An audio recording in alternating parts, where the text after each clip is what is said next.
Alright guys, good morning. Luto pa tayo ng pata or ang tawag sa iba ay balbakwa. Pero sa amin ito tawag namin ay pata. Alright guys, balat po ito ng baka. Ayan, siguro nasa 4 na kilo po to. Okay. Alright, let's do this. I-pressure cooker po natin kasi matigas po yung panit ng baka.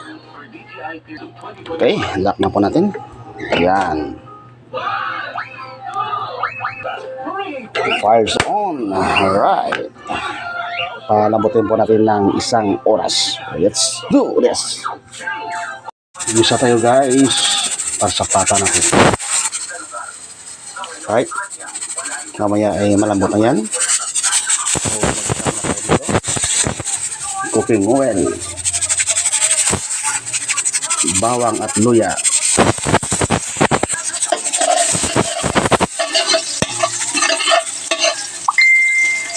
sibuyas punggay,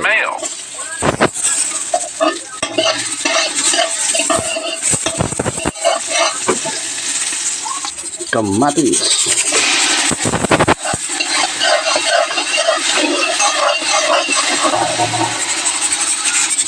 salang,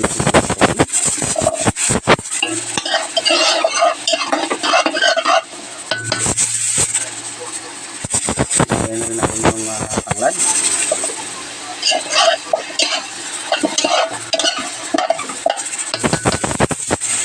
Maya ay dadar natin yung pinalambot na balat ng baka. Alright guys, ito na po, malambot na po yung balat ng baka natin. Yes, ito naman. Alright, so salin natin dito para magisa na. Yes.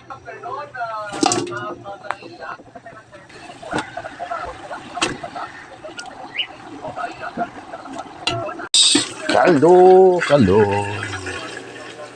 Ayan. So dito natin titimplahin. Lagay po tayo ng atsuite para makakulay.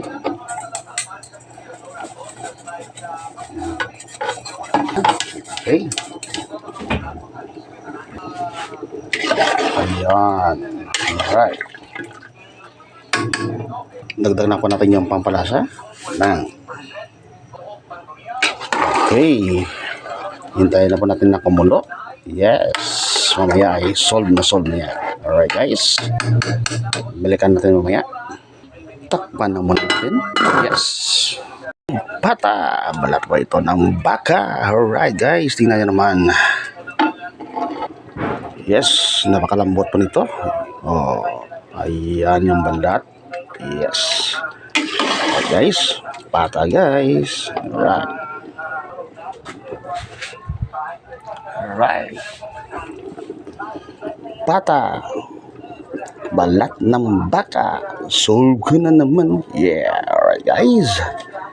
Thank you. Mama. Ayan. Ay. Napakalambot po yan. Yes. Thank you. Mama.